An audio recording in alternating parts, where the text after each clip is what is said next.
Hey guys, this is Jim from Tucson. Today we're going to be installing some cabinet pulls. This is a relatively simple job, but it is detail oriented, and there are some tips and little hacks that can help you get this done. If it's done right, these will look phenomenal. If it's done wrong, you end up with holes in the cabinet in the wrong places or a bunch of crooked handles.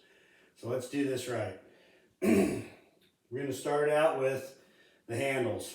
These were 96 millimeter or about 4-inch handles. After some time, my wife picked these out. We purchased them at our local Lowe's. We looked on Amazon. We looked on eBay, a couple other online sources. Prices were all about the same. These were 2 cents a piece more than Amazon, but we could hand pick the ones we wanted. These come nicely done in a stainless finish, which matches all of our finishes on our appliances. Comes with 2 sets of screws, long and short. That's nice.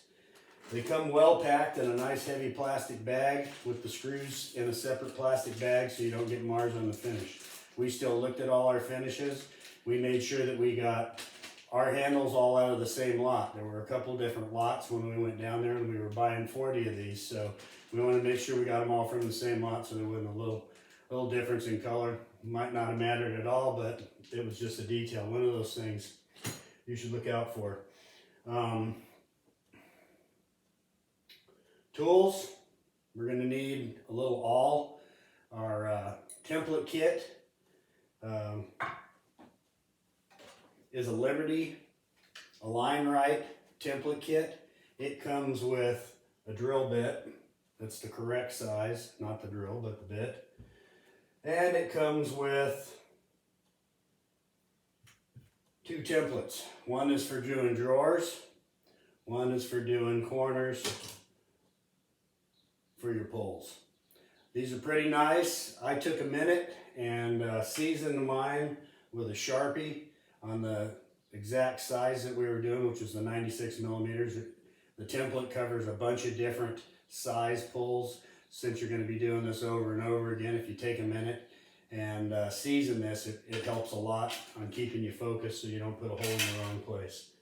I needed a Sharpie. I needed a template kit.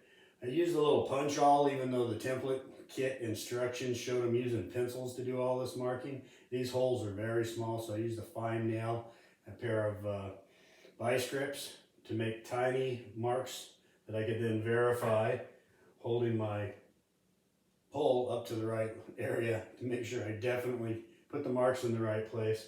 Then I would come back with a punch, a little bit heavier punch that I could push in and put the divots in. Once I got my divots in, then the conical shape of the drill bit could fit right into those divots and keep my drill there so I don't wander around and mess up a cabinet. Last thing you need is a Phillips or a regular screwdriver or a screw gun if you want to really get it done fast and possibly break them off. I like using a screwdriver on this. Probably use a screw gun on a couple of them, I don't know. But definitely another tool you're going to need. I am using my DeWalt flashlight, which is super nice to give me a little extra light in here. I've got old eyes, so I'll be using my glasses and my DeWalt light to make sure I can see what's going on, even though this kitchen is lit up pretty good. Again, my DeWalt screwdriver. I probably won't be using an impact driver, but that should be everything we need. I'm also using some blue tape. We're going to tape over the area we're going to drill so we don't get the drill bit biting in and pulling out a chunk of the cabinet facing. Probably won't happen. The drill bit's nice and sharp. We're punched and marked nicely, so probably won't happen, but this is just another nice finesse item. If I don't do it and I screw one up, my wife will kill me. Last thing, I'm going to use a piece of wood to stick behind my cabinet because my door lines up pretty close with the back of this cabinet. I don't want to take a chance of having drill marks on the back of my cabinet. I used a piece of wood long enough that I can stand it on the cabinet. It'll hold my cabinet out, keep it nice and sturdy for my drilling, and I won't have to mess with trying to hold that that board up there. That should work for almost everything, but not this one. Maybe I'll find a way to tape it or lay it in. And we'll go ahead and get started. So a quick review. This is an alignright. It's made by Liberty. You can purchase these on Amazon or eBay for $6 or $7, or you can get them at Lowe's for about $8. You can see it's basically a little jig. It has a bunch of different alignment holes. I've taken the time to go through with my Sharpie once I selected the holes I'm going to use, mark those out so I'm definitely hitting the same holes again. This was for the cabinet poles. You can see I marked out the 96 millimeter on these, and the 3.5 inch, which was what I used on most of my drawers. What would I change on this? I would make it a couple inches bigger so you can get bigger drawers. I had some drawers that were big enough they went off the template, so I ended up having to, instead of the template sitting on the top of the drawer, move the template down and sit it lower and guess at my marks there.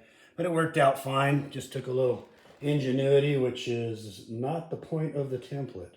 It's supposed to make it so you don't have to think about that.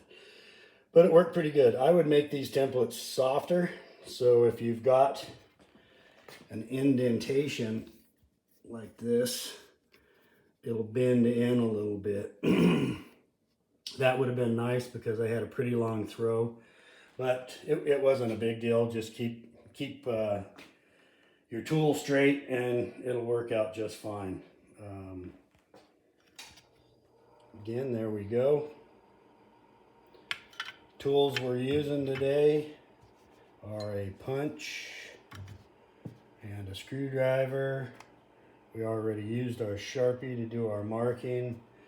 We got a homemade awl. It's a very thin hole, so I used a fine nail that would fit through the hole. Blue tape. A good tape measure is needed, especially for the drawer tops, because you've got to find the center on the drawers and mark that, and then you line up your center holes, and then you roll down and mark your sides for your pulls. The center holes are for knobs. Looks like a pretty good kit. It worked pretty good on getting these drawer pulls in. So we're going to do a cabinet pull now. First step here is putting on some blue tape so we don't mar our cabinets. Next, we make sure our alignment tool is all the way up and all the way over. This gives us our pre-marked holes, and we're going to go ahead and stick our awl through there and make a mark. So I put my awl through the holes here, and I made a couple of very fine marks that you can see. Next, I'm going to get my handle here. I'm going to align that handle, make sure it is definitely lining up to the marks, and it is where I want it on this cabinet. That looks pretty good.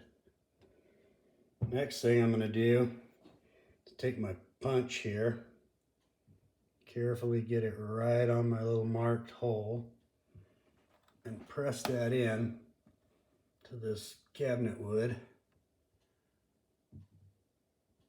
We start out with the really small holes, so if we end up marking in the wrong place, we can fill those. Next we go to these holes, which are going to be cone shaped, and that cone shape will match the cone shape on my drill here and keep the drill from wandering.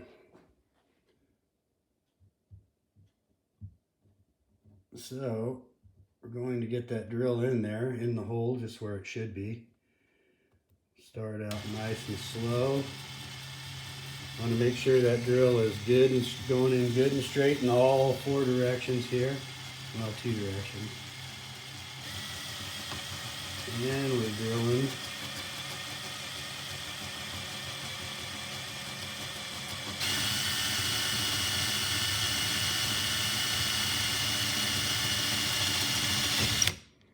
And we're through. Carefully back that drill out so we don't cause any damage. And we've got hole number 1. I'll go ahead and punch in hole number 2. So with our holes drilled, we can remove our blue tape carefully. We can see that we've got a nice set of holes here. Next thing we want to do is select the right size screws for the cabinet depth here. And that's going to be the small screw in this case. Another nice finesse item you want to do is make sure you cover your brand new countertops so you don't drop a tool on them. It also makes the cleanup a lot easier. You can pull this off and shake it out outside. But most important, you don't drop a tool and mar your cabinet, and then you got to try and hide that. But I've had mine covered, since we started doing work around them, so we're in good shape. All right, we'll go ahead and stick these through and get them started. So we've got these through, we've got them started. I've got that bottom one tightened up nicely. These fit perfectly. Let me just go ahead and screw them right on in.